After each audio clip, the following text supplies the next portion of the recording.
This video is going to show you how to use clay when creating a dome-shaped fairy house. You can adapt this idea to other little houses or light houses or candle holders that you might want to make. What we have here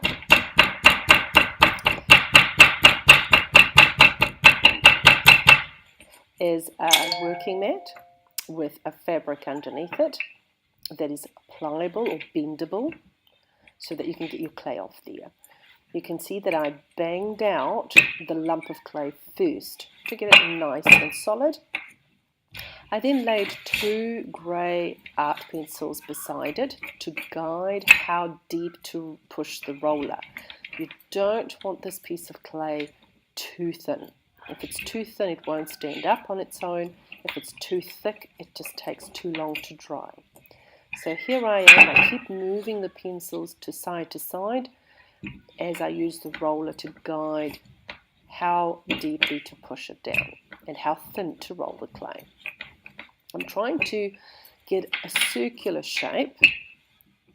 I'm just leveling the clay off now, and I'm checking that my little bowl is smaller than the clay is going to be.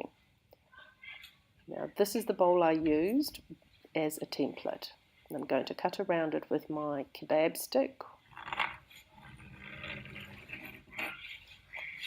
You need a stencil or a template to use as a guide. Remove the spare clay and keep it on your damp cloth. This stops it from drying out. Here you see me measuring to find the center of the bowl, which is going to be our form. We're going to lay the clay over this. I was trying to be precise by finding the center of the bowl and similarly finding the center of the slab of clay.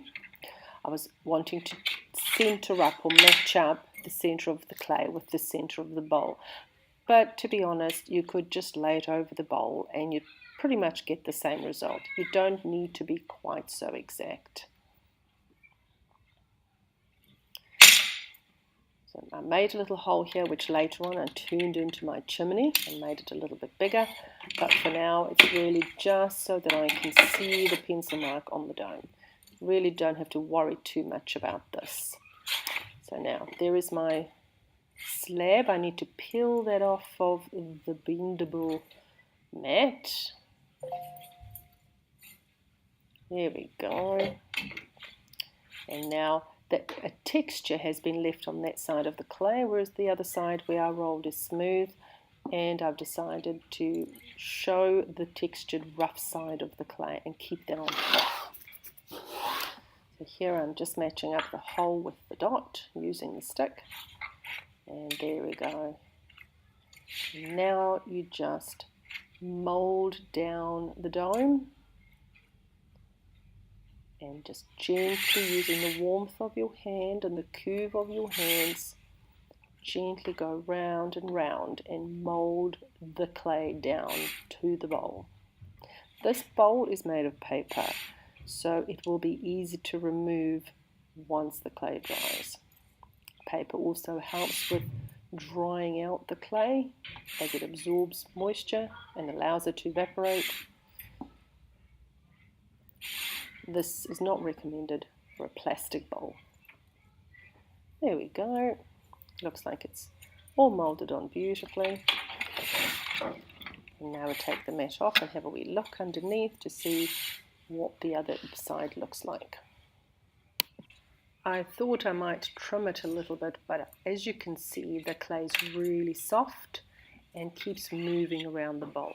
Probably not such a good idea. I could have just left it alone. Alternatively, work from the top so that your clay is not falling off of the mold, as I'm trying to do here. It really is not that easy, and it could have just been left alone.